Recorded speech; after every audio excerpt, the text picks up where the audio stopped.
I'm just going to open the can. Bear with me. No worries.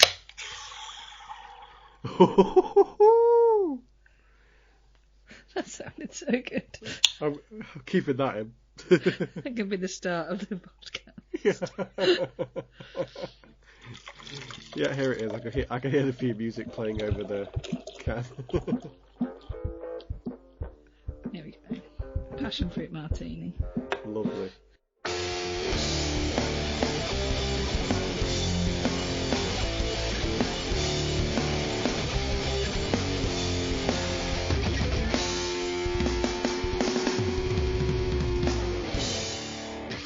Hi there, and welcome back to the Marvelless podcast, your superhero movie detoxing podcast, where we take the entirety of the MCU and put it in the battle to the death against the rest of cinema to decide which is better. Over there is your co-host Lauren. What's up? And it me, Josh. How you doing today, Lauren? I'm really good. How are you? I'm good, thank you. There's a weird vibe in the studio today, people, because me and Lauren are... You may or may not be able to see this, depends on how well it goes, but me and Lauren are doing a video element to the podcast, and I've never been more aware of myself. I'm just like looking at my face talking and like, I don't like it. Oh dear, I got really good over the pandemic of looking at people's faces on the screens as they're talking, but right now that little box with me in the corner, he's just so interesting to look at. I'm terrible for that. Every single meeting him, and I'm just constantly looking at myself going, like, you know me, I've got crazy in a monologue, so I'm like, why do you look like this? Why? Just like concentrate on what the people are saying, like look like you're listening, like just talking to myself like that. I know some people put like googly eyes next to their camera, don't they? And they're actually just looking at the camera. But I think that's even weirder. That you like when you see videos of people talking online, no one's ever looking down the lens, are they? It's really weird when they look down the lens. Ah, dear Lauren, how are you today? You've asked me that already. How are you, Josh? I'm fine, and that's what I'm fishing for, Lauren. I'm fishing for. Sorry, I didn't replicate it. I was too busy talking about something else. It's okay. I'm okay, thank you very much. Comparative to the last episode, which everybody heard last year, I no longer am coughing as much blood as then. So only slightly less blood. It's fine. It's all good. What the doctors are calling an acceptable amount of blood. Nice. So, today, Lauren, back on regular course here in this new year. Have you got any resolutions for the year? I'm not really sure. I think I just want to go to the gym more. That's lovely. I'm already going, but I need to go a bit more consistently. What do your what? Oh my god. What are you planning on? I don't know. What? Resolving? What's your resolution going to be? Oh my god. What? Hey Josh, what's your resolution going to be? My resolution, Lauren, is it's to talk less. Scrap the podcast. Josh isn't allowed to talk anymore. Doctor's orders. No, my resolution is to genuinely be more mindful and to like be a... God, there's no way to say this. It doesn't sound like I'm just repeating what's been said in therapy. To be a person with better self-talk. Like, my internal monologue about myself is never would I. Well, yeah, that is a good resolution to have, actually. But that's a really hard thing to change, and that takes a lot of mental effort. So I applaud you for that. Thank you. And also to weigh less than 80 kilograms by the end of the year. Yeah. Which means currently I have to lose 12 kilograms. Okay. That's doable. Easy. Yeah, if I just ate less Sensations mango chutney poppadoms, I'd probably be alright. So, Lauren, are you going to talk us through Captain America: The First Avenger? Yeah. Directed by Joe Johnston. Oh, I did not know that. I've got one background question to ask you, Lauren, before we start. Okay. Had you seen this film before? I had. I can't remember how or when. I think I just kind of watched it after I saw the Avengers at some point. I think that's probably a common occurrence for lots of people, is that the Avengers came out and people went, oh, I should probably watch the films that led up to that, yeah. Yeah. Yeah, I wouldn't have ever chose to watch that out of choice, I don't think. No. No, like if I would have seen that like as a trailer or something like that, I wouldn't have gone, oh yeah, I really want to watch that. But I said the same thing about Iron Man, to be fair. Yeah. And that's one of my favourite films. I had not seen this film in its entirety before. I don't think I had fully seen it. Like must have been doing other things or fallen asleep or something. Yeah. Because I was very confused about what film I was watching, because I was expecting it to be more of the stuff in the present. And I was like, this film is really like taking a long time in the past. So I was like, when does it get to the future? And that's only like 5 minutes at the end. Yeah. And then I was like, am I confusing this with the Avengers? Probably. And it took me to the end of the film, and I went, I've been thinking about the wrong film. I've been watching this. Oh, that's fair enough. Yeah, I knew it all took place in the past, and it's a war film, and it's like, you know, it's a bit of a spy thriller, which are kind of, these are all things that would be like, oh, I'd love to watch that, but just never ever gone out my way to watch it. No. Like I guess a bit of a paradox in my own brain is that Steve Rogers is not a very interesting character to me, but the Captain America movies are like my favourite solo ones in the series. But I'm just like, man, I need to watch those. It's like, because they're about Steve. Poor Steve. I've got an overarching comment about this movie that I don't know whether I should make before your synopsis or after. When would you like it? Because it's kind of a theory about the movie. Oh, tell me now.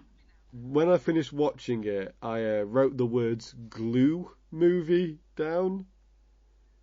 Because this film, like Steve Rogers, spoiler alert gang, doesn't develop as a character throughout this movie. The person who he is at the beginning is the exact person who he is at the end.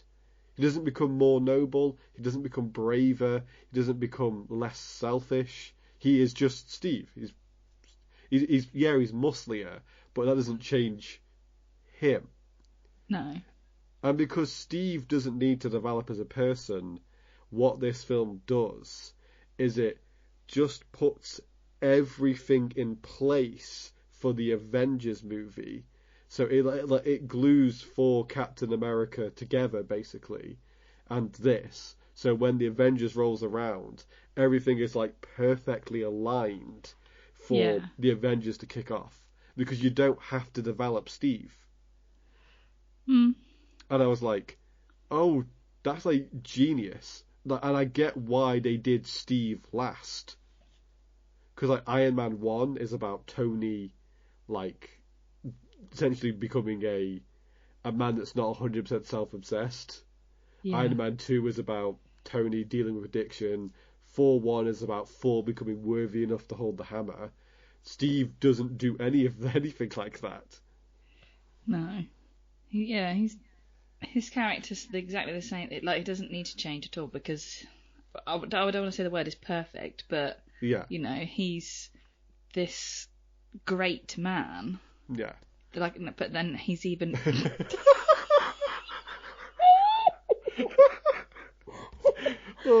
Oh, the video podcast was worth it. Cut it. We're done. No need for any more.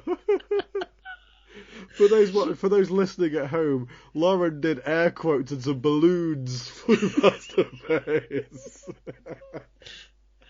I'm just trying to keep remembering what I was trying to say. So yeah, he's a great man that just becomes even greater with his strength. Yeah. And then that perfect great man continues in the Avengers. Like he needs to be that in the Avengers. Yeah. So it's just like a transferring of the same character to a different place. Yeah. Yeah, and like none of the other Marvel films that we've seen up to this point are doing anything to help align the other films around them. Obviously, we get a mention that like, oh, there's something out in New Mexico in Iron Man 2, and we get references, but like this film has direct ties to Thor. With they see they see Idrisil. They see the Norse gods. It's got direct ties to Tony because his dad's in it. Mm-hmm. You know, it's got Nick Fury in at the end. The only thing it is missing is Phil Coulson, which is a crime that there's no Phil Coulson in it. Like it is just it is a glue movie.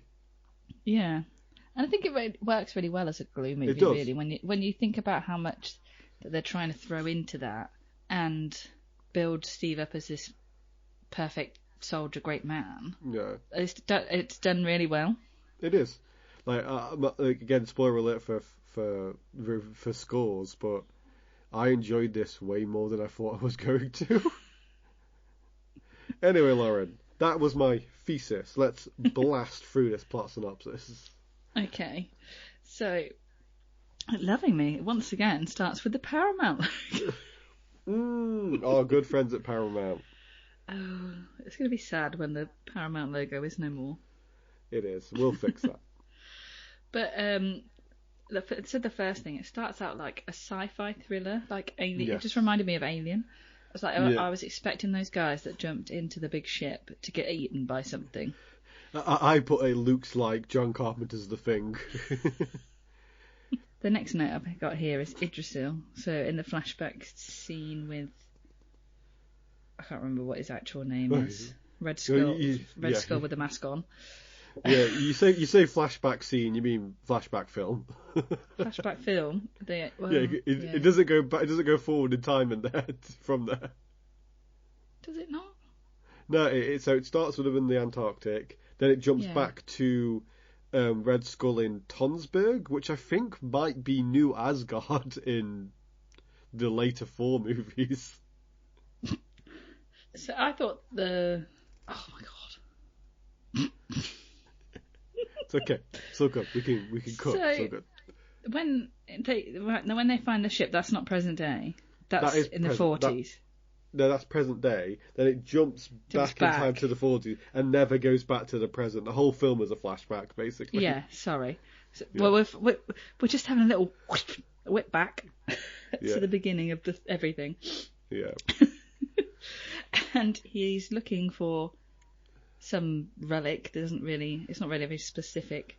And he ends up in like I want to say a church. I'd say a church, yeah. Yeah, with the priest, and he basically bulldozes through the door. There's a... I was just thinking, like, that I swear I couldn't. I was gonna call him Grungle, but the priest in the church plays the janitor from Harry Potter, who's called Grungle.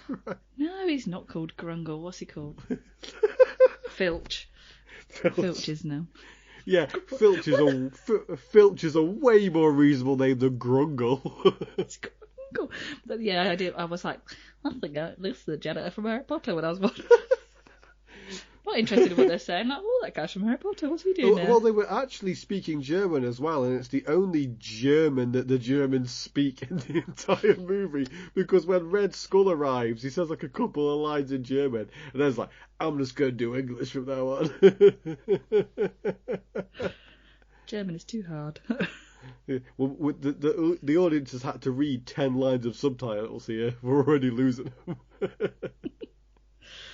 them. So then you get this really nice scene of Idrisil, and there's like an explanation about the tree of life, and I thought it was just really nice especially after we'd just seen Loki.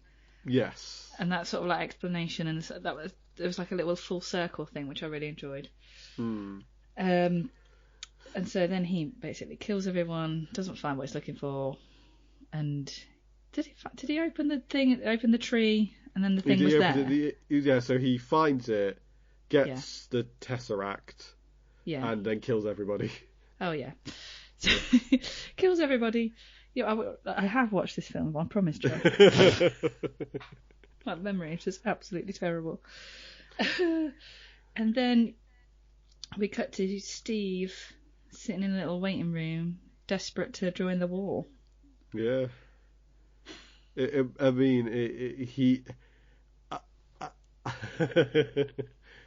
How do you feel about like the CGI on this version of Chris Evans? So I put, sometimes it looks great, other times the head is just like far too big for that tiny little body. Yeah, so instead of like just making him dress wimpy on like shooting like forced perspective or anything for Chris Evans, getting super soldiered up, Captain America's just got like a Gollum body basically. Like they've if you've ever seen The Love Guru, where they turn Mike Myers into a child by just like CGIing his head onto a child's body, that's basically what they've done with Chris Evans. It's like the scrawniest 15-year-old boy's body that you could ever imagine. Yeah. And then Chris Evans' almost like fully sized head.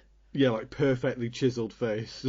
And again, even from this point, he's like super willing to like sacrifice himself for the greater good. He wants to fight in World War II. He wants to not kill some Nazis, but he wants to stand up against some bullies.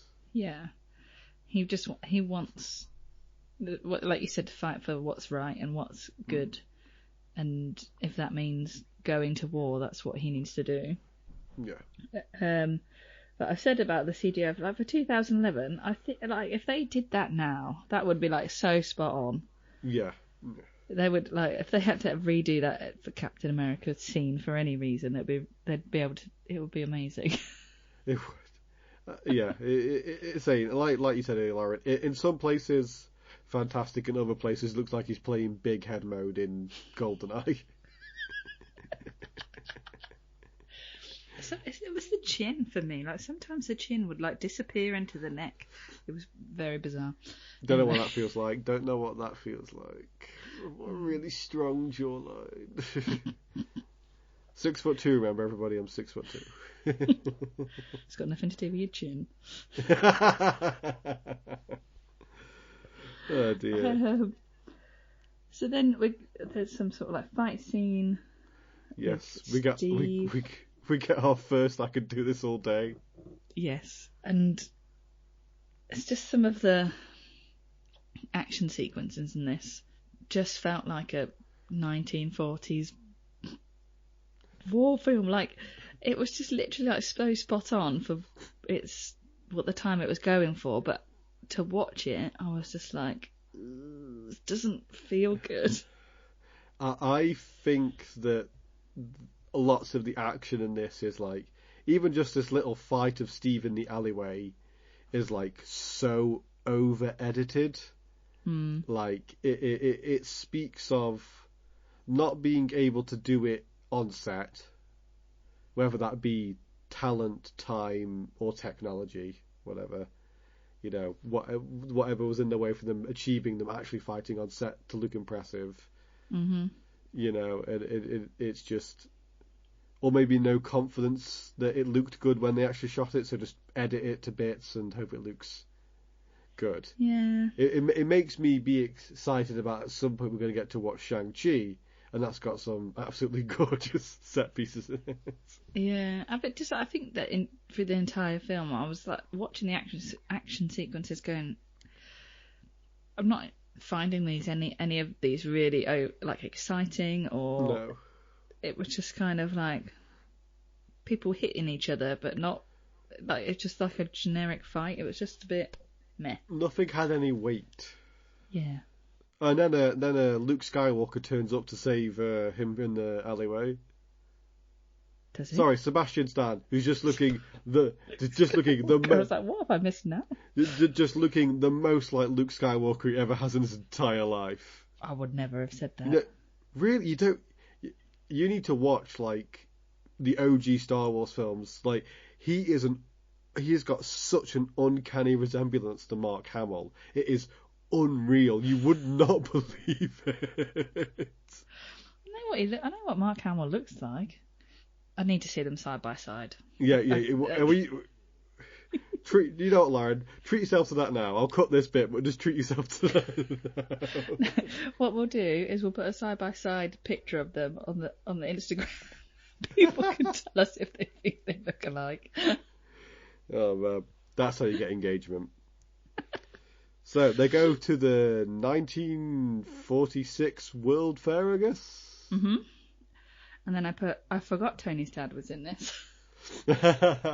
Well, isn't that's not the world? Is that the World Fair that the display in Iron Man 2 is made a replica of, or is it the 80s World Fair that I guess it's because Howard Stark is older in the film from that period, so I assume it's the 80s World Fair, the World of Tomorrow one. Yeah, but like again, just more ties in with Iron Man. You've got a Stark at a World's Fair showing off technology. Yeah, it was nice having that little tie-in with Iron Man. And like Howard Stark was actually quite nice in this film. Isn't the kind of like punchline of it all that Howard Stark was not a bad man. He was not even a bad father to Tony. No, I don't think he did. No, he was just busy, and again, that is not nice for a man to be busy. But he's busy in a way that allowed Tony to live a life of luxury. Would I rather have a loving dad or $100 billion? Who knows? I don't think Tony's issue was ever that his dad was busy. I don't think Tony ever thought his dad loved him. I think he knew that he loved him, but I don't think he ever like expressed that he loved him to his face. And I don't think he ever felt that his dad was proud of him. Right. And I think because he died when he was young, like he's never heard that from his dad. So I think, when you get all that built up stuff in Civil War, I think that's what he's kind of like dealing with there. That does make sense. Yeah, I don't think they were bad parents. No. Well, I know so much about Howard Stark. I couldn't even tell you his mum's name. Like for as much as Tony's parents have referenced, she never comes up. I feel like it begins with a B, but I don't know. Betty Stark. I don't know. No idea. Betty what? And you know what my next note here is? What? I bloody love Stanley Tucci. Yeah, oh my god. Whether he's Finding Italy or being the dad in Easy A, I'm always happy to see some Stanley Tucci. He's so lovely. So I think from here, basically, Stanley Tucci says that he can help Iron Man. Oh my god. He can help. Sorry. From here, we've got Stanley Tucci, the doctor, or whatever his name is, because I don't write people's names down for some silly reason. He thinks he can help Steve, and he has some special ingredients that he can give him, because Steve clearly is desperate to join the war and must be a good guy because he's tried so hard to join the war effort, but he keeps being rejected. I've got the quote. Not a perfect soldier, but a good man. Oh. That's who the Doctor is looking for to turn into a super soldier. Yeah. Because he says that it just enhances all your attributes. Mm-hmm. Like if you are a bit peeved off, you become incredibly aggressive. So you need someone whose emotions and morals are all in check, because they're all going to be turned up to 11, basically. Mm-hmm. And while Stevie might not be good at climbing a pole or crawling in some barbed wire, he will jump on a grenade for a battalion of people. He will. That scene where he pulls the thing out and the flag falls down, and he just sort of like grabs the flag and jumps in the car. It was really funny. Yeah. So yeah, Steve's taken to boot camp, and just like every task that requires like lateral thinking, he's very good at. But like obviously not good at physicality stuff because he's got the body of a 15-year-old superimposed on him. So funny. Like when he turns into the super soldier, I've forgotten how much button pushing and twiddling is in this film, and lever pulling and turning. The amount of different shots, like just in that scene where they like put him in that thing and put his injections in. Yeah. There must have been about 15 to 20 different shots of levers, switches, turning. Yeah, it was also at this point when they got to the bit of turning him into Super Soldier, the film's colour palette had just thoroughly pissed me off. It's so brown. Yeah, like apparently, Lauren, the past was brown. There was no greens or blues or yellows. Like Captain America wears a bright blue suit, and it looks basically shit brown in this. It's just terrible, weren't it? Yeah, so they turn Stevie into Captain America, but he's not allowed to join the war because the Doctor dies. Yeah, the Doctor dies, and then like some other people get hold of him, and they think that he'd be like super good for morale. Yeah, I think. Yeah, and they just use him like as a propaganda machine, don't they? Yeah, they want him to sell war bonds. Yeah. Which I think I do wonder whether you can still buy war bonds, because we've never not been at war for the past like 60 years. That was a bizarre thing to me. Like I was like. In my head, I was like, so these people, like, don't think the war had gone, like, there's nothing happening in America. They were just going over to, and so they're just sort of like happily sitting in the cinema, and they're like, oh, please send money, so we could do more shit to people. America only had one attack on American soil during all of World War II, and it's Pearl Harbor. Like, life in America, obviously there was some hard shit, and obviously there's the fear of war, which is not good for people's morale, but like Hollywood didn't stop. Like most people's daily life, obviously the men were conscripted, and well, they were actually in America they weren't conscripted. As you saw, people signed up to go. It was just bizarre to me. These people were like sitting in the cinema, and it was like advertising to them about buying like these bonds so that they could pay for the war. It was just weird. It was because like America was like because of like industrialization and late industrialization. Like they were a very wealthy country, but like the citizens were wealthy, so like the government were like, oh, we need the personal wealth from the citizens to put into the war, because America also doesn't like to tax people, especially wealthy people. So people would buy war bonds, and then at the point with the hope you'd get your money back off the American government at some point when they won the war. So bizarre. Yeah. And now we just have governments that put billions of dollars and billions of pounds into the war anyway, and just assume that's what we all want. Yeah, we'll get taxed for it later, won't we? Well, we'll get taxed for it now, it doesn't matter. So Steve's going around punching fake Hitler. Only there's a lot of Hitler subtweeting in this film as well, where they keep like talking around him. Yeah, they mention him a couple of times, don't they?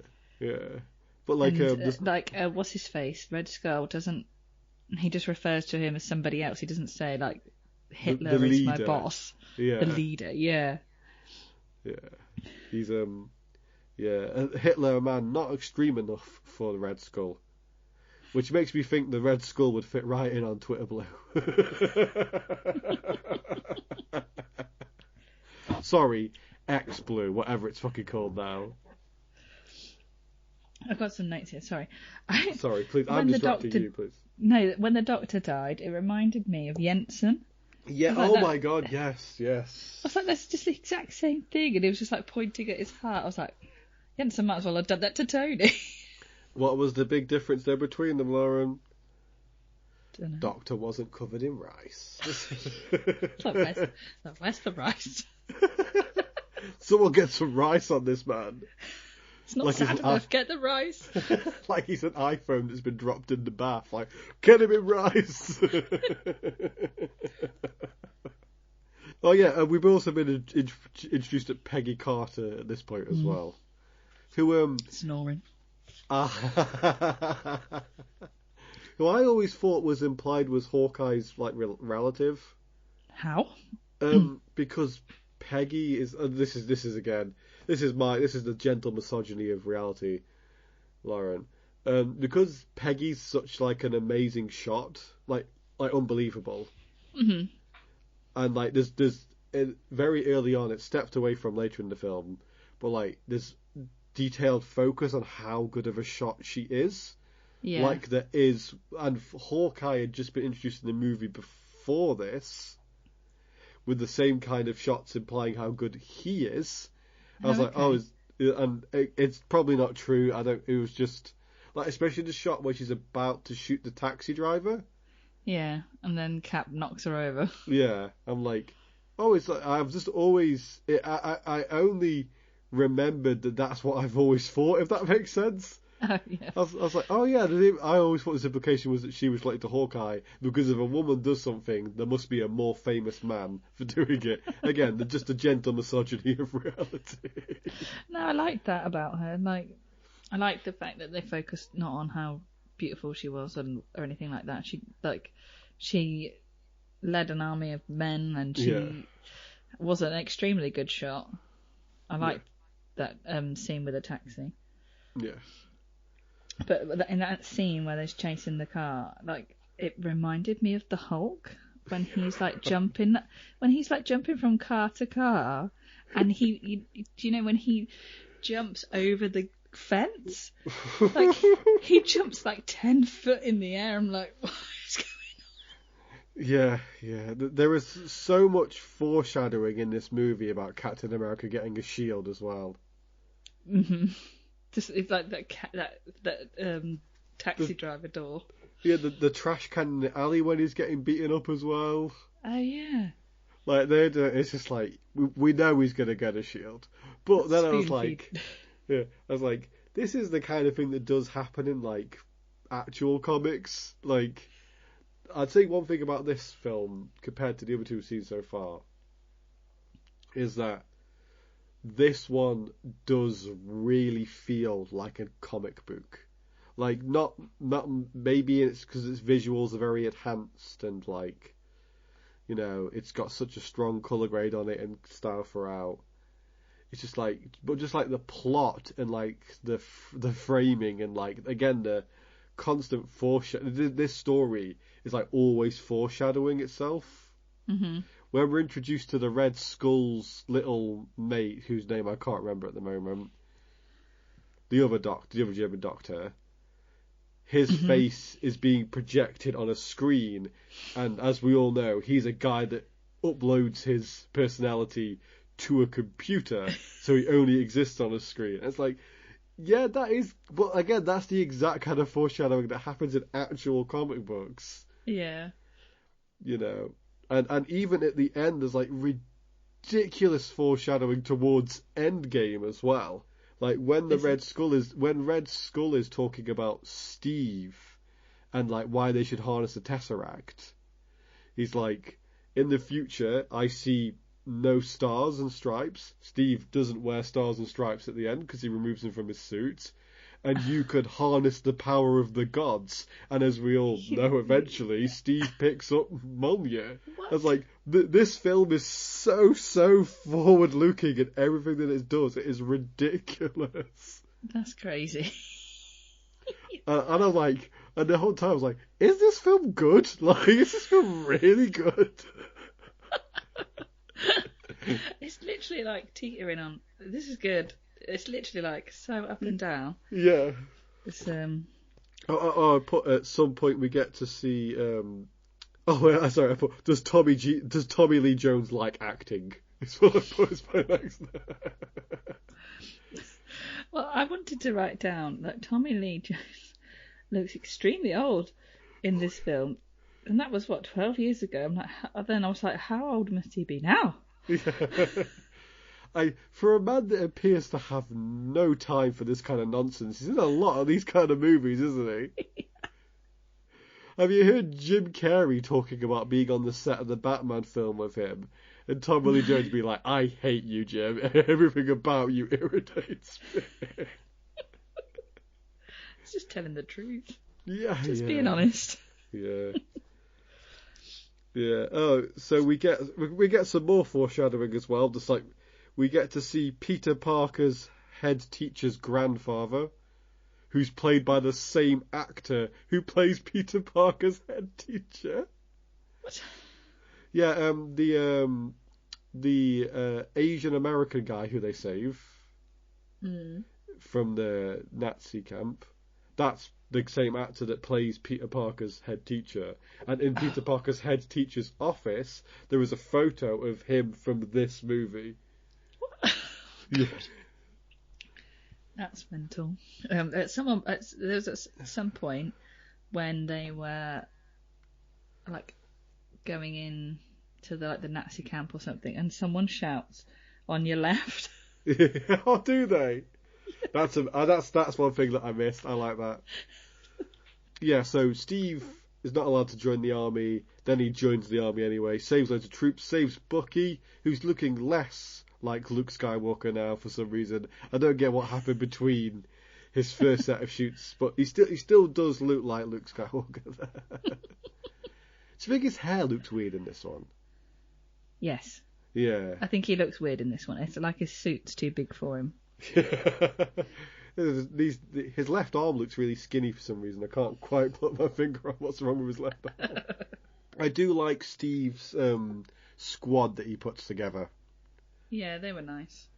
But after they put the squad together, all I could think about was that there was a guy, I think he's sort of like a white guy with curly hair. And I was like, he's a murderer in Desperate Housewives. After killing Nazis in World War II, he got a taste for it and he moved to Desperate Housewives. So I'm just going to kill women instead. Okay, yeah, so then we get some montage of Captain America just kicking ass. There's a lot of montage in this, don't you think? Yeah, there is a lot of montage. Set to the least interesting music you've ever heard in your life. We get the shot from the logo as well at some point in one of the montages. Where he's throwing the shield and there's an explosion behind him. That's in one of the montages. I'm like, oh yeah. I did the proper. It's the logo shot.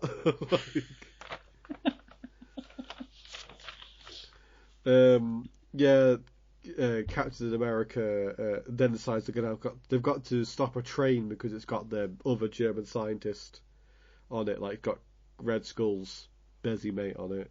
Yeah. And I just wrote, trains. To be fair, I remember them being on the train. I don't ever remember seeing the inside scenes of the train. And I was like, that was kind of interesting.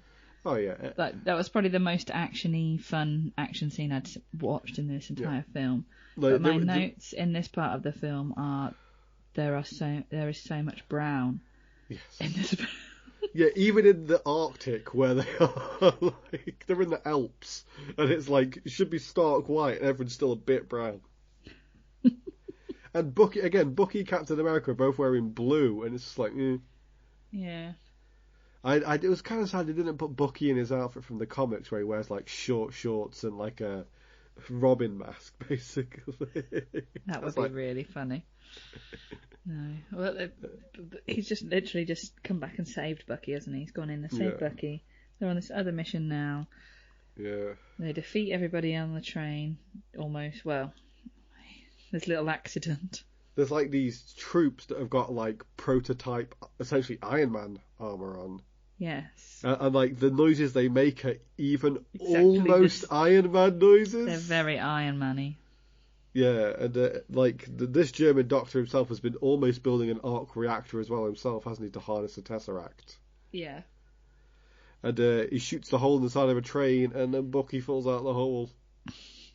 And I was like, I would be sad, but like 20 minutes ago, we all thought Bucky was dead anyway, so...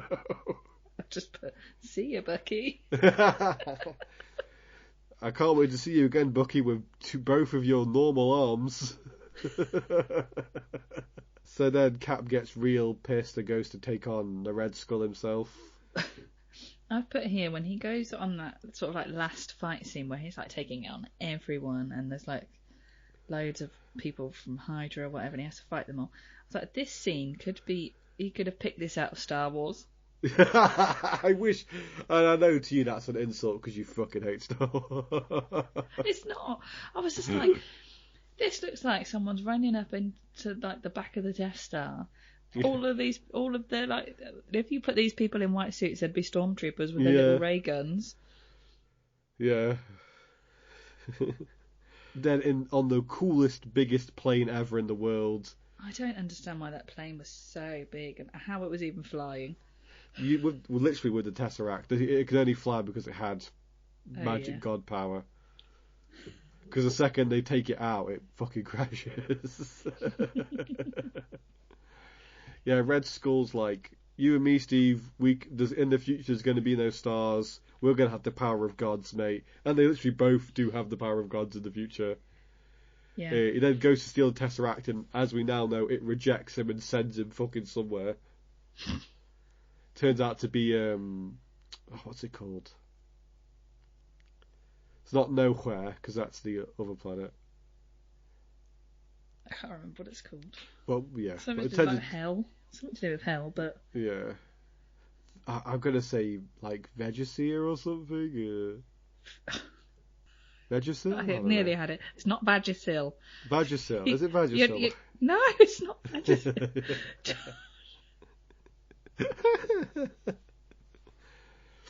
Yes. So then we get what I didn't remember being like an absolute fucking tragic end when Steve's gonna realize he's gonna have to crash the plane into the ice.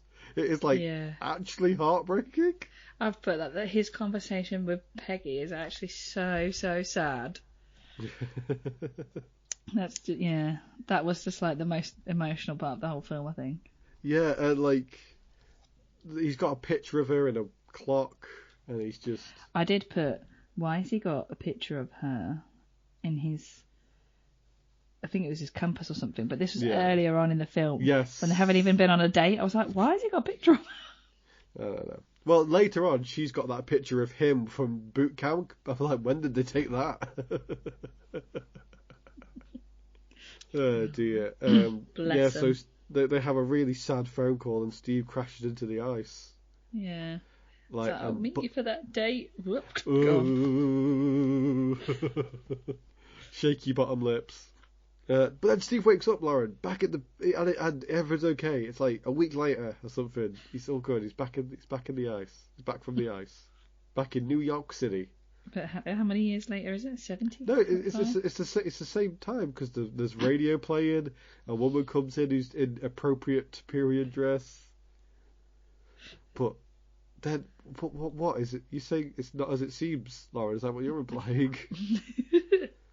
No, it's well, he says that he's been to that baseball game. He was there. He knows that baseball game. Of course he was there. It was a rerun. And then the woman panics and presses the red button, and then she gets launched through the wall. Does she get launched? Two guys come to get him, and they get launched through the wall. Oh, okay, yeah. Into what looks to be like a cool, like, liminal set. Yeah. And I was like, I would have loved to spend more hours in this location. And then he kind of just escapes, doesn't he? And then he's on the streets of New York and it's like, what on earth is all this shit? Yeah. Oh, yeah, the last shot of this, one of the last shots in this film, the camera is, like, racing around Steve Rogers in Times Square.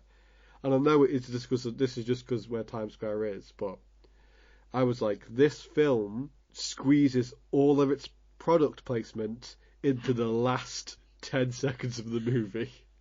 Like, all of it. And for as much as the camera is spinning around, all of the logos are in focus and they're all sharp. Didn't even think about that. Well, I was only thought about it because when I started to watch film on Disney Plus, it had the product placement P. And so, again, like this film, it planted the seed in my mind that there's going to be product placement in this movie. Yeah, that's true. And then where else would they have put it all? Yeah, and then when it all appeared at the end. All at once. Yeah. It's like, oh yeah, there it all is. And then Nicky Fury turns up to be like, sorry for lying to you, pal. It's the now. It's the future, which is to us as the past because it was 12 years ago. Don't make it more complicated, honestly. My little brain can't cope. But yeah. And then Steve's like, I missed my date. And then it cuts to black. Oh. And then there's fancy credits, but no credit scenes. Is it not? Was there not? Did you see an end credit scene? I feel like I might have seen an end credit scene. Hang on. Because it was really small. Because, you know, on Disney Plus it goes small, and I was like, oh, there won't be an end credit scene. And then there was an end credit. Then something came up. Hang on. Let's Google this quickly. It didn't say skip credits to go to it. Oh, mine never says that. Oh, mine always says that, so I assume there's an end credits scene. Captain America, First Avenger, post-credit scene. Whoops.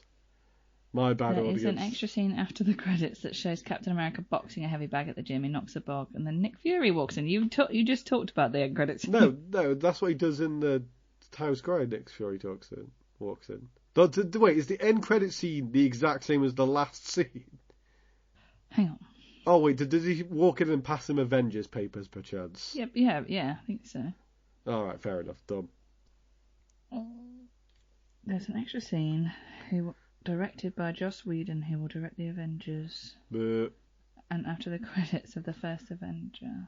Check out more details and spoilers below. Plus, where's the spoilers, man? Oh God, this is a stupid website. No, so yes, I think he talks to him about the Avengers Initiative after he knocks like 10 punch bags off the wall. Fair enough. So Laura, what did you think? Let's do some scores. Okay. What would you like to give the film overall out of 5? I would give it a 3. Yeah, Just I gave it a middle. I gave it a 3.5. Ooh. Mainly because of my own thesis at the end about it being a Glue movie. Yeah, when you think about it like that, I do think it's a better film than when you actually just watch it. But if you think about all the things it's trying to do, it does make it a better film. Yes, so I was maybe more impressed with my own thoughts than the actual film. I'm so smart. Look at me. For the acting, I gave it a 3. I couldn't really go higher than that. I'm going to say 2.5. 50%. The cinematography, I gave a 2.5. I'm going to give it a 2. Yeah. It was just so many 2 shots. Yeah. Head shoulder shots. I was just like, oh, this is boring. The editing, I gave a 2. Because it was so... It was really heavily edited, but it wasn't like... Sometimes it wasn't the worst we've seen so far. No. I'm going to give it a 2, though. I'll give it a 2. Yeah. Sound, I gave it a 2, and one of those points is for the Iron Man noise. The score is so generic in this, you would not believe it. Yeah, I don't think they find their feet with the score until Guardians of the Galaxy. Well, that's not even score, it's all fucking jukebox, isn't it? Yeah, well it is, but it has a nice score-ish, I think. Does it? Yeah. I'll give sound 2.5. I'll be a bit more generous for the Iron Man sounds. Yeah, and then costume, I gave it a 2. Yeah, there's nothing to write home about. Well, I'd love to give like comments on Captain America and Red Skull's colour differences, which on the comic book panel, really bleed through. Because again, Captain America is a blue person with bits of red and white on him. You know, he is like, you know, that's his colour palette, and the Red Skull is red with black, so they oppose each other. But in this film, they were both brown. So yeah, I mean, I don't know. I liked his costume at the end. Yeah, I'll give him a 2.5 for that. Very nice. For me, that gives it a big old 15. 14.5. giving it an overall 29.5.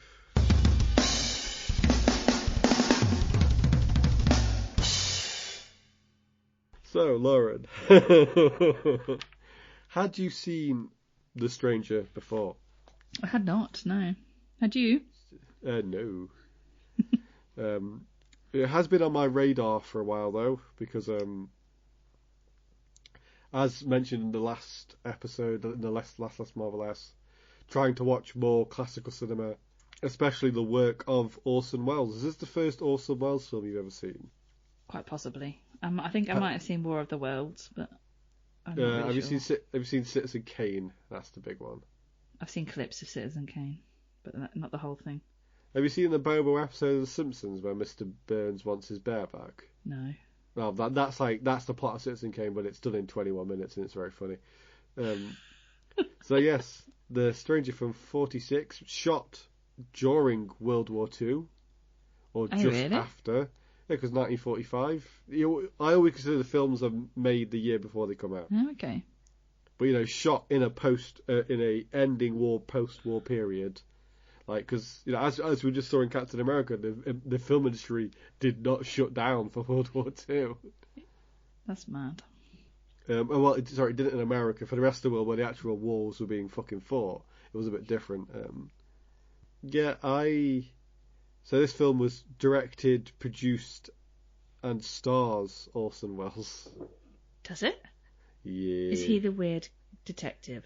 No, Orson Welles is the handsome stranger. Are you joking me? No. He's like the main character, because he was always the main character in his own films. I can't say that he's a great actor, though, to be fair. He's not quite got to his Pinky from the Brain voice yet, where he's talking through his nose more. Like Brain. I know who you mean, Pinky and the Brain. Yeah, but Brain's voice is meant to be Orson Welles. Because towards the end of his career, he starts to talk more like up in his sinus, and he sounds like Brain. Interesting. It was just his angry eyes. But I was just like, what is this man doing? He does look like a complete psycho, but he also is. It's just doing too much. So this is before he put on all of his weight as well. Because there's a point where he just put on lots of weight and it never left him, basically. Oh, he's pretty handsome, to be fair. Yeah, he was a handsome guy, like a really, and even with the weight on, he's still like that like, because he's like cut, isn't he? Basically? You can tell it was a handsome dude, yeah. Yeah. So this film is based on a novel. Didn't write who the novel was by, but it's based on a novel. Mm. Like all the best films ever made, it's based on a book, be it comic or non-comic. So the film starts with information. It's not confusing anymore, but I feel like it starts kind of confusingly, but then everything falls into place. Mm-hmm. The film is kind of it's a bit of a detective crime noir kind of movie. Yeah. But it's not lit like a noir. It's like most of it takes place during the daylight. No, but they are dressed like you would expect in a noir film. They've all got a hat and a big coat, and I know it's like that sort of time, but they did have that noir detective vibe. Yeah, we see a bunch of men angrily arguing in a room about letting a prisoner go. Mm. And we are one of these men, whose name is Wilson, I believe, but I just refer to him as Pipe Man. Says he's so angry he cracks his pipe in his hand because they've got to let this prisoner go. We then cut to a very nervous man fleeing Germany to go meet a photographer because this man is looking for another man. This is the man that's saying, "I'm leaving for my health. I'm leaving for my health." Yes. And so far, he walks through, I think it might be Prague at night or whatever. He walks through a city at night, and it is gorgeous. Mm-hmm. Like, There's something I'm going to come back to a lot in this. The cinematography in this film is very, very pretty. Yeah. Like, and I don't know what I say. You did as well, Lauren. I watched this on standard def on YouTube because the film's like public domain. Mm-hmm. And even through the pixels and through the compression, that can't destroy the like just fantastical imagery in it. Yeah, the shots are really nice, like the setups, and like when there's a location, like it's just a really interesting shot. Yes. It's not just sort of like locked off at some boring angle looking at one person. Yeah, it's not like a helicopter shot flying over something, which is just like every fucking location shot in it. Like that Hulk movie, it's just like, fucking get the helicopter out, put the camera in it, fly over the city 100 times. And yeah, so he finds out from his photographer that he's in a small town in Memphis. Anyway, so he hands him the picture of town, the postcard, and then from the postcard it fades from that to an actual shot of the town. And I was like, oh yes. Like, I normally hate fades and stuff, but it really works here. Like, what an amazing way to just like show the transition of time. Yeah. Like him travelling there, you know. The second that our nervous man arrives in town, he instantly realises he's been followed by the pipe detective from before. Like, instantly. Like, there is not a second, like. So he runs to a public school, the nervous man does. That's the first place he thinks to go hide, is around children. Read into that what you will. And then the pipe detective gets bashed in the head by a rope. It was like he was in the gymnasium. Yeah. And it was like you get the ropes with the hoops on. Yeah. That actually aren't very heavy or very hard. And he just gets launched in the head, and then he's just like falls to the floor like, oh, he must be dead. Yeah, it is played like he's died as well, isn't it? And when that happened, I was just laughing. I was like, that must have been some launch. Yeah.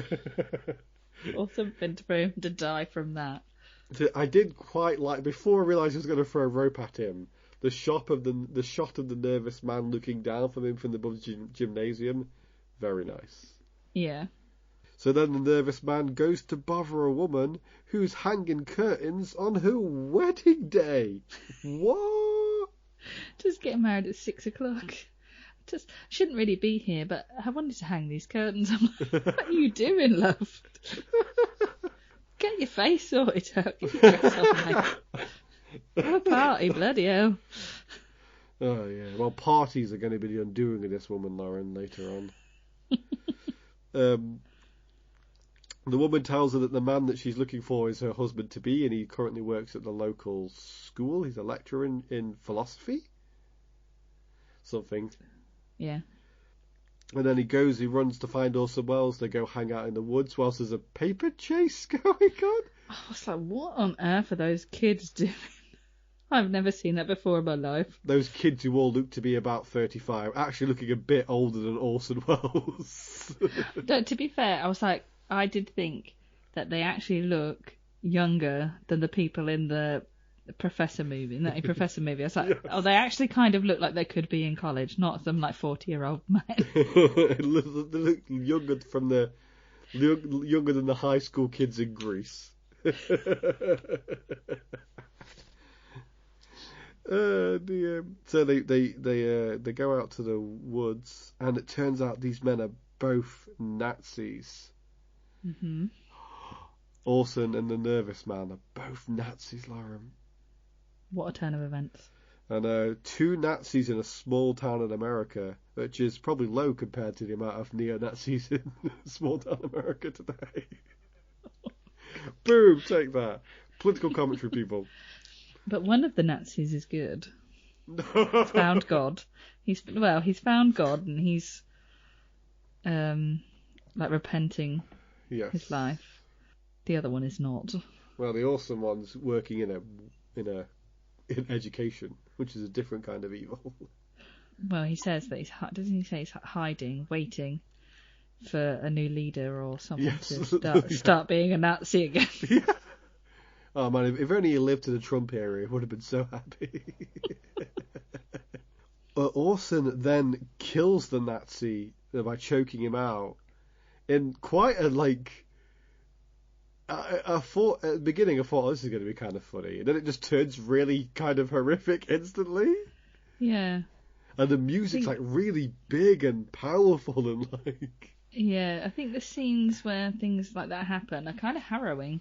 Yeah. When he towards the end, when stuff happens, I was expecting it to be a bit silly. Yeah. And I was actually like, oh, it kind of surprised me how it was kind of graphic actually for a film at that time. Like Orson's craftsmanship as a filmmaker is it shines bright. He I know it's don't believe the hype, but he was a really, really good filmmaker. He understands the power of shot and music and the combination of the two. This is before Hitchcock would make his waves in how to make thrillers and stuff like that. This is all ground that Orson is treading and figuring out. Well, he did make the best film studies film ever. Yeah, F is for fake. Boo. Actually, audiences, if you like video essays on YouTube, I really would check out F is for fake, because that is Orson Welles' essential video essay on magic. Oh. He's kind of inventing that form 50 years before it exists. Oh, really? Yeah, the man was again a really, really good filmmaker. Orson kills the Nazi and is then almost instantly discovered.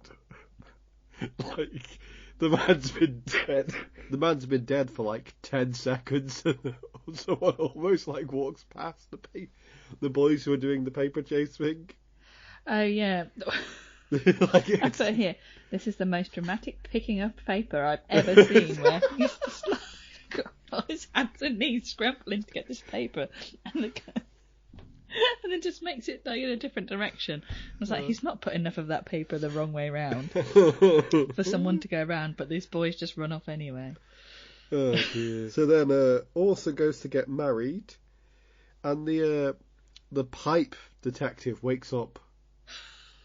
But it's unbelievable that man didn't die after that injury. You know what, Lauren? I not to break fake aim on the podcast or anything, but I love that when the person who's clearly not taking notes of the plot of the film, all they do is write jokes.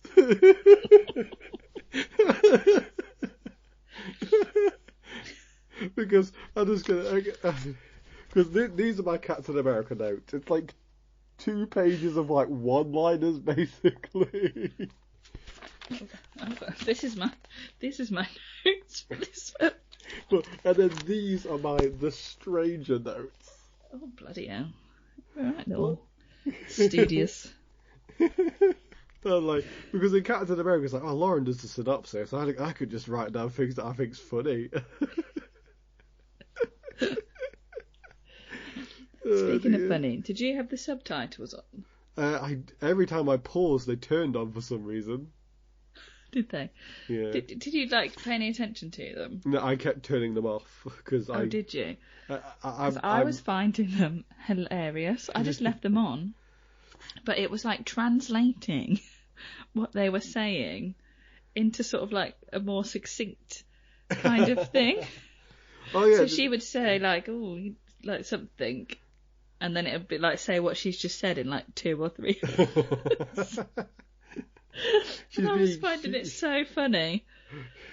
She's being annotated as she speaks. Oh, Orson, I'm frightened. I can't think what we could do on tonight. Orson, I'm scared. It was literally like that all the way through, and I was just it's almost like it was speaking to modern day talk. Zane, I don't like subtitles when they don't match what's being said. Yeah. That was difficult for me to watch, but when I was paying attention to the subtitles and like going between like the translation of what she just said. I was just cracking up. It was just making me laugh the whole time. Orson gets married, and the pipe man wakes back up, and then checks himself into the local self-serving town hotel thing. Where this guy? It was weird, wasn't it? It was like a shop and a restaurant. Yeah. And you had to go pick up your own stuff because it was like a chemist, weren't it? And yeah, he was looking for headache pills for his head. And the guy just sat behind the till, didn't move, and he's like, "It's over there. No, not that one, this one." And then he's like, "Oh, can I get a coffee? Or is that self-serve too?" And he's like, "Yeah, it is." go behind the bar and get it yourself. I'm certain in the 40s this was probably like a rip-roaringly funny scene. I just think people would have been really taken aback, like, what kind of place is this? The man wouldn't even stand to serve you. He didn't even doff his hat. I mean, it was kind of funny, to be fair. Yeah. Like, some of the jokes in this are, like, really do land quite well. Orson comes back from his honeymoon and decides to actually bury the body this time. Because last time we just put some leaves over it, and now he's like, probably should actually put that corpse in the ground. And as this is happening, the detective is in his hotel room and he looks at the clock. Then the clock goes like crazy. Yeah. And I was like, is that actually happening in like the fiction of the film? Or is like, is that an indication? Is that an indication that he's going mad? And I'm like, oh yeah. No, I think it's just a plot device to get him into the clock tower. Yeah. But did you see that that hotel room had wallpaper on the ceiling? I could probably tell you why that is. Why? Tell me. I was so confused. Orson is famous for camera shots which people wouldn't do because they were hard to do. Like, films traditionally in Hollywood in the past were all shot like Captain America, the First Avenger. It's all mid-shots, everything's flat, everything's like squared off. Orson liked cameras pointing up and down, especially in interiors. But that was really hard to do because like there's literally stories of him digging holes in set floors so he can get the camera low enough to shoot up. Point up, yeah. So it wouldn't shock me if that bit of the roof we can see in that shot is actually just a wall panel that they've cut down. And just tucked it on the top. Yeah. Interesting. Yeah, like he did a lot for the form as a man. Like, again, I'm saying I'm not like a really big Orson Welles fan. This is maybe like the third Orson Welles film I've ever seen, but I can I can appreciate the effort that goes in. Yeah, that's cool. So Orson has his homecoming. The pipe man goes to that. Was he invited? I guess he's like schmoozing with her dad, isn't he? Yes, that's I don't know how he's kind of like got there. It doesn't really show you how that happened. Because he's pretending he's an antiques buyer and his dad's got antiques. That's it, because he was telling the man in the self-serve shop that he's an antiques dealer. Yeah. And then the antiques man said, "You should go and do this." Yeah. Yeah. I remember now. Orson, I just want to do, Jamie wants to do a trigger warning for this next scene.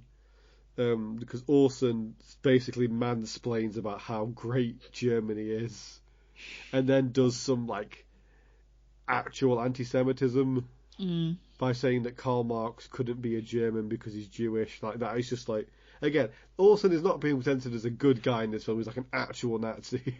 Yeah. Like who we later learned on like helped facilitate most of the Holocaust, but like it is like powerful to see just like anti-Semitism in a movie, like just being presented matter-of-factly, but then seeing the characters react to that, being like, that's not a nice thing to say. No, he just brings that really extreme view to the table, and he even says like, most people don't agree with how I think, and then he just goes, fuck you guys. Yeah, he's like a right-wing podcast host, just like spouting off his awful worldviews. After dinner, and after being a massive anti-Semite, also goes to check on his only friend in the town, who happens to be the dead Nazi. Takes a dog for a walk. Does he take the dog with him? Yeah, he takes dog, and then kicks the dog so loud that it wakes up the detective in his hotel room. That was funny. I was like, what on earth is that about? Yeah. But he doesn't just kick the dog. Like, the dog can smell the dead body and is trying to eat it or get to it. So he's trying to dig it up. So the only thing that he thinks to do is just wallop the dog one, which also shows what awful man he is. Yeah, if you thought the anti-Semitism was bad, you wait to see how he treats his dog. Dog. You thought the genocide he committed was bad. Look at how mean he is to this dog. Dog hater. So also goes home and then wakes up his wife, who he then offers a cigarette to calm her down. And I was like, I hope you didn't mind revealing this, Lauren. Like, you used to be a smoker, didn't you? I did, yeah. Would you have loved a cigarette when you were woken up at like 2 in the morning?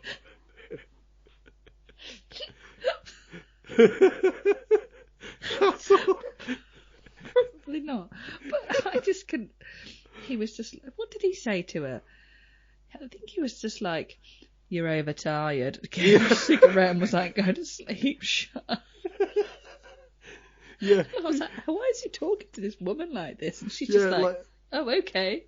His mask slips so quickly. Like, because everyone in the town thinks he's kind of great and lovely. But the second Pipe Man appears, he just like turns. Yeah. And he's not very good with his wife. He shows him the real him to his wife quite easily. So Detective Pipeman goes fishing with the brother-in-law. Oh yeah. And he wants the brother-in-law to find out everything about Oscar's wedding day, like where he was, what happened. He wants a list of events. The detective convinces the shop clerk to go through a briefcase that the nervous man left in the hotel before he was killed. And I was like, this is a really good crime thriller. Like, I am hooked on this. That was funny. It's like, well, maybe I've been dying to go through it. And then it's like, oh, well, I shouldn't really. It's like, I'll be a witness. All right. But then, obviously, Detective Pipeman knows what's in his briefcase already. Like, he says it because he's a detective and he knows what someone faking their identity would bring with them. Orson makes up a lie about who the nervous man was to his wife. It says that he's an ex something or other. I can't remember. It says it's his ex. It's a difficult ex from his past.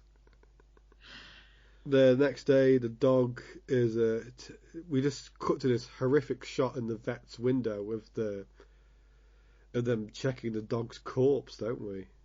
Yeah, they carry the dog in and they're like, oh, I think they've just find the dog, I think, and they're like, oh, he's been poisoned. Is he called Red? I think so. Yeah. Oscar at this point, for some reason, just assumes that he's absolutely fucked, and assumes that he killed. He assumes that he's fucked, and he just admits that he killed the nervous Nazi to his wife Mary, whose name I've only written down now. Pipeman finds the nervous guy's corpse. Yeah. Mary is interviewed and shown actual footage of the Holocaust, and it was awful. Yeah. That really surprised me. I was like, oh. Like, I was like, films made today wouldn't be this brave. With the factualness of how they talk about World War II and like the crimes committed. This is something that Captain America skirts around in its entirety, and but this film from a year after the war ended is like, no, these people were fucking evil and what they did was awful. And I'm like, maybe it's because it is such a fresh wound, and it's like, we don't have to treat these people with respect. They committed horrendous crimes. Yeah. Pikeman essentially wants to get Mary to crack, so she'll admit that that Figgy's a Nazi. Not that she knows he's a Nazi, so it's kind of a weird thing. Yeah. Like, she just knows that he's a murderer. Yeah, it's like a pinch of like dramatic irony, basically. Mm-hmm. Orson, fixes the clock tower. There's a party at the Orson's and Mary's house. The pipeman is there because he was invited earlier in the week. And he waxes poetic about crime and criminals and about how they always get caught. At this point, everything just starts falling apart for everybody involved, apart from Piperman. The maid has an actual mental breakdown and is like taken away. She just has a heart attack or something, doesn't she? Yeah. Orson goes to play checkers at the bar with the clerk. But then he's got his big sheet of... Yeah, I love his big alibi piece of paper. It's like a massive bit of paper with the biggest pieces of writing I've ever seen in my life. It's like folds it over and it's like, do this, do that, have an alibi, go to the church, blah, blah, blah. Oh dear. So he spends most of his afternoon playing checkers. Yeah, he loses like a nickel or something. He goes home to find that Mary's not dead. Because his plan was to kill Mary at the... Yeah, he told her to go to the church and meet him there and not tell anybody. Yeah. After he'd like soared some of the steps on the biggest ladder I've ever seen. Oh yeah. Again, the shot of... We see some shots of this ladder later on. And the... Just... It's only a ladder. But it's like, it's so imposing and it looks to be like 10 miles long. Yeah. And like, I would love to, like, I think we're a few years away from people figuring out dolly zooms and push pulls, because that's the exact kind of shot that if it was in Vertigo, it would have had a dolly zoom on it to make that space compress. Yeah, they did have like a little when she does go up there. There was like a pause where she's kind of like, oh, like you can tell that she's like, this is too high. Yeah. Orson admits he was going to kill her. Mary asks him to kill her with a fire poker. Yeah, don't touch me, but kill me, but don't touch me, she says. Orson runs away. They both meet up at the clock tower. There's a shootout at the clock tower. And then Orson is killed by an angel. Yeah. And then falls to his death in a shot that is horrifying, very funny, horrifying again, and then very funny again. That whole thing where he gets like killed by the angel, like she shoots him. I think, is it in the arm? Yeah. And you think, oh, maybe he's going to die because he kind of like lays down a bit, and then his eyes start going. And then he rolls out to the front of the clock tower where these things spin round, and he's just sort of like stands up, and as the angel comes out, the sword of the angel goes straight through him, and I was kind of just taken aback because I wasn't expecting in a like a 1940s film like that you would expect him just to be knocked off the tower. That's literally all I was expecting, to be knocked off the tower. Oh, he's dead. Not a full stabbing. It's not a full stabbing where you can see the knife poking out the other end of him, and then he pulls himself off of that with the noises and then falls down off the tower. The shot of the bag falling that is meant to be him is very funny, but the shots before he falls are very terrifying, and the shot when he hits the ground is quite terrifying as well. Yeah. But just the bag that's spinning in the air that's meant to be Orson Welles is quite funny. It's well shot though. Oh yeah, it is no one's fault that you can see that it's a bag. Yeah, it is just... And then the film ends with Pipeman to the top of the clock tower being like, get me another fucking ladder before I come down. Yeah, he's like, get me another ladder, I've got a broken ankle, and so I'm not taking any more risks. And then he says to Mary, it's like, sleep well tonight, sweet dreams. And then the film ends, I was like, she'll never want to sleep again. Well, I think he's saying that she's going to prison, basically. Oh. Oh, poor Mary. Yeah, but that is it, and I I loved it. I really did. It was good. I enjoyed it. I mean, I'm not going to lie. I did fall asleep. That's just because I can't stay up past 10 o'clock. If I sit on the sofa past 10 o'clock, asleep. So I have to watch film. Should really watch films in the kitchen where I am now. But I watched the bits that I missed today. caught back up, and it was really good. Like the scene, especially at the beginning when you don't know everything that's going on, it is really like, oh, it's got this like intense feeling, like, oh, I need to find out what's happening. Yeah, I genuinely think it gets better and better as it goes along. Mm-hmm. I think a little bit towards the end, it loses its way a little bit, but I think it manages to pull itself back for the climax. Like, should we do some scores? Let's go for it. For the film overall, I'm going to give it a 4. Yep, I'll agree with you. I'll give it a 4. For the acting, I gave it a 4. I really couldn't. I know that sometimes period acting is really hard to digest, but this didn't feel like that at all. Like, I felt like the performances were quite muted and like really, really good. Mary was a really good performance. She was good. And I think the guy in the shop was really good. Yes. But I'm going to give it a 3 point... No, I'm going to give it a 3. Just because Orson Welles' crazy face was just like too much. Yeah, it is a crutch that he leans on quite a lot. Yeah. It was like you can be angry without full on your eyebrows touching your top of your head, because he was literally just like wide-eyed staring, and I was like, this, it's working, but it's not quite right. So I'll give it a 3. Cinematography, I gave it a 3.5. Yeah, I'll agree with you on that one. 3.5. The editing, I gave it a 4. I'll give it a 3.5. The sound, I gave it a 3. I found the music to be really effective when it was used, if not mixed a little bit too loud, maybe. But I couldn't. I don't know if that's like just a YouTube thing. I think YouTube in general is so loud. Yeah. But I'll give it a 3.5. I think the score worked really well with the film, and it did a lot for like the emotions and everything. Yeah. The costume, that I just gave a 2 to it because it wasn't hard to get period clothes in the past. And other than like maybe there's some symbolism in Mary wearing white at the end, but there's no like storytelling going on with costume, if that made sense. No, there isn't. I'll agree with you that too. Like, you couldn't tell from costume alone that the nervous guy and Oscar Wilde, like, you couldn't tell that one of them was good, one of them was bad. Like, even the detective is wearing the same sort of outfit. Yeah.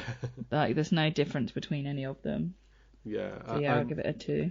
And it's not like people in black and white films haven't done stuff with costumes before to help tell stories. That's like a traditional thing they did. Like, you put the good guys in white, you put the bad guys in black, I won't let it being a black and white film be a reason for it not to use its costumes correctly. Sorry, sorry. For it not to use its costumes more interestingly. Yeah. For me, that gives it a score of 20.5. Okay, I'm at 19.5. So that gives it an overall score of 40. So, Lauren, in the battle between the MCU and the rest of cinema, today, with the help of Orson Welles, the man, the myth, the legend, the rest of cinema is a clear winner when it comes to making films about Nazis. That's a big win as well, like 40 against 29.5. Yeah. Pretty stark win. Yeah, I think I really, really did enjoy Captain America. I think maybe with this film, a lot of it was just how shocked I was that I enjoyed it. Like, because like normally when I watch an old film, I'm like, I'll need to put on watching my old film hat, and like, sometimes you have to forgive things for its naivety and like stuff like that. But it was like there was none of that with this. It was just like, oh no, this is just a film. you know, I enjoyed it. We can close the book on this chapter. Okay, hang on. Oh, I'm not ready. Ready? Steady.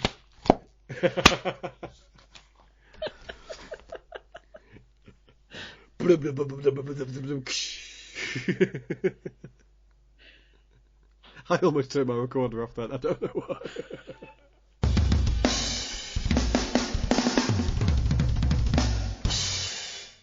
So, Josh, what are we watching next? Is it The Avengers? What?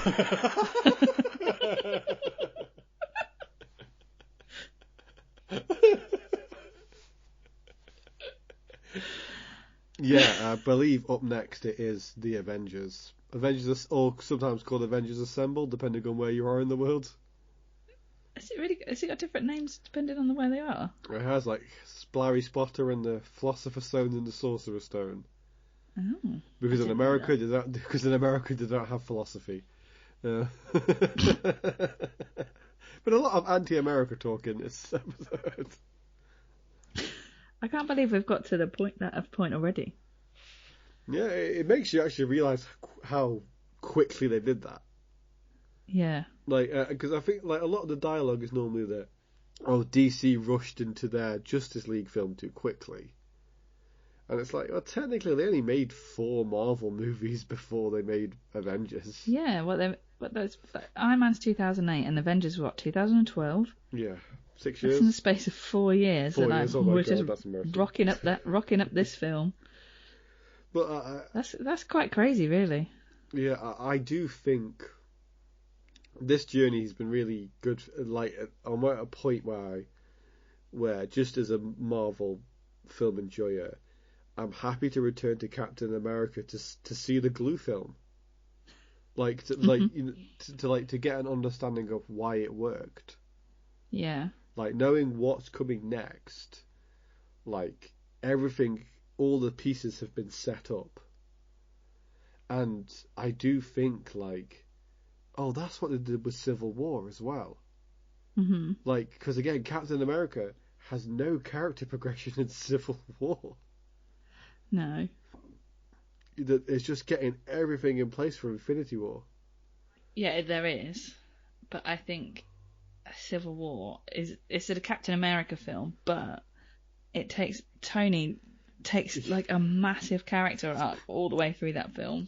Yeah, I from my understanding, I think it was Chris Evans' agent that fought to get that film called Captain America Civil War, not Avengers Civil War.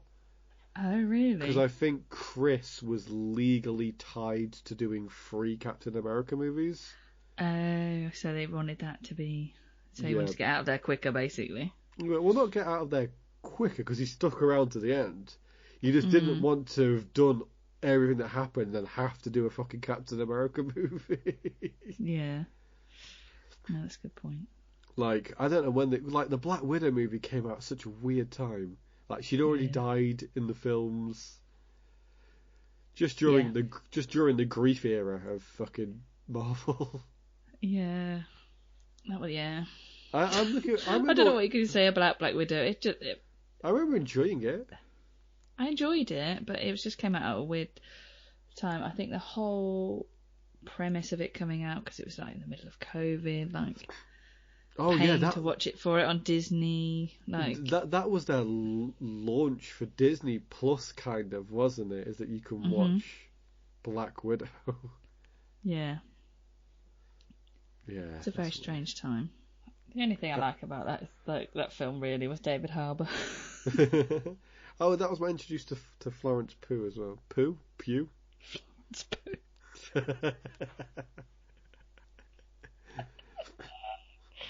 Florence Pugh, you mean? No, Florence Pugh. Quang. Yeah, that's Florence the first Pugh. time I'd ever seen her anything, to be fair. Yeah, I've not seen Midsommar because it's a scary movie, so... No, I've not watched it. Oh, I did watch a wrestling film with her in, but I didn't realise it was her. Fighting with My Family. Yeah. Written by Stephen Merchant. Oh, yeah. Yeah, whereas Merchant is very funny. Fighting with My Family is very funny. Yeah, that's a good film. Is that Nick Frost as well? As her dad? Yeah, I think so. It's her dad. Yeah. Yeah. Who's the wrestler in it? Is it The Rock? The Rock is in it, yeah. Who comes on to show you what a cool guy he is. And tell you how tasty cod is. I found out recently that he eats a lot of cod. I've seen videos of him eating shit, honestly. The amount of food that he eats is ridiculous. Yeah. And when I eat that much, I don't look like that for some reason. I don't get what he's doing. Honestly, he'll post online, it's like, oh, it's my cheat day today or whatever, and he'll have like a pile of like 50 pancakes. 50 cod. It's going to get mercury poisoning. This has been a good one, Lauren. I really, really enjoyed talking Cap and The Stranger. Yeah, thank you very much. It's been fun. It's nice to see two films like 70 years apart dealing with similar themes and to see how like different they do take them. If you have anything to say to us, you can send us an email at themarvellouspodcast@gmail.com. You can find us on TikTok and Instagram at Marvellous Podcast or The Marvellous Podcast. Google The Marvellous Podcast, I think. Yeah, it's got our faces on it. You can't miss it. It is going to be a big old year ahead of us. There's going to be 11 more Marvelless episodes, 12 less Marvelless episodes. You know, I'm excited. By the end of the year, we'll have done nearly up to Infinity War, I guess. Really? Yeah, we'll be past Ultron for sure. Yeah, Ultron's not that far after the Avengers. Let me bring up the list. So we'll be on maybe Thor Ragnarok or Into the Spider-Verse. Yeah, we're gonna be almost that. That's close. Yeah, that's like two films away. Yeah. Are we doing Spider-Verse as part of the MCU? I mean, I happily will. It's in this list, so we can take it out. Or I don't know. I like. Okay, listeners, there is an elephant in the room that at some point we're going to run out of MCU movies. My plan, and we'll have a discussion off air on Close to Time, Lauren, is at that point we just do superhero movies in general. Please don't make me watch the DC movies. Oh no, we will avoid DC for as long as we can. But I'm talking about, they've been making superhero films for a good long while. They made those Teenage Mutant Ninja Turtle movies. They made those. They made those Fantastic Four movies. They made 3 Fantastic Four movies. They made those Blade movies. They made those X-Men movies. They made those Spider-Man movies before they made the Spider-Man movies. They made those Spider-Man movies after they made those Spider-Man movies. Okay, yeah, there's a lot we can go through. Yeah. Yeah, we can watch. I like your thinking. We can watch Howard the Duck. No, that sounds good to me. And then when an actual Marvel film comes out, that'll be a special episode.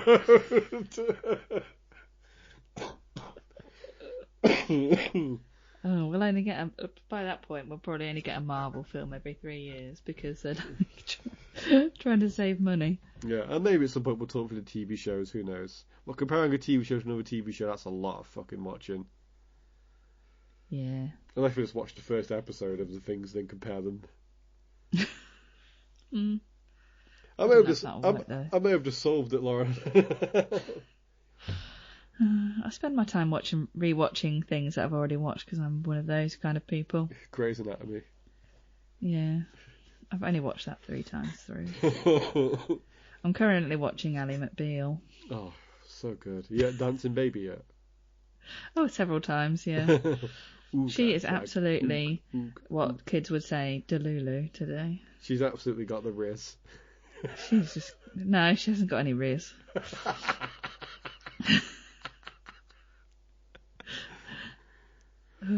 She can't talk to a bloke to save her life, but she is absolutely like cuckoo. I'd like to thank Luke for making us our music. Thank you, Luke. If you want to bully me on the internet, either via the previously mentioned channels, or you can hit me up at Really Cool Films across anything on the internet. If you want to bully Lauren on the internet, you've got to go through me. Just send it to the Marvelless Yeah. podcast, but make sure you're following us first. Yeah. Give us a follow. Don't want any unsubscribed messages, guys. I'll respond to any hate mail that's from a subscriber. If you want to support us on Patreon, oh my god, we don't do a Patreon. That was so embarrassing. What are you doing? Oh dear, I was doing the ending to someone else's podcast. So maybe we'll do a Patreon. Find us on YouTube, subscribe, give us a like. Yep. Subscribe to whatever podcasting platform you're currently partaking in this podcast on. Alright, and we thank you so much for listening, as always. Thank you. That's been Lauren. That's me, Dale. This has been Josh. And this is the bit where the podcast ends. Goodbye. Goodbye. Bye.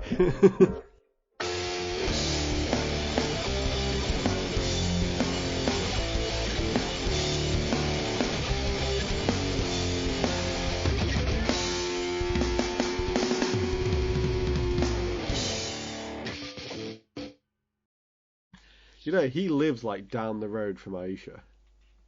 Does he really? Yeah. And she's moving. I know, and she's moving to live with this chump. Sack him off.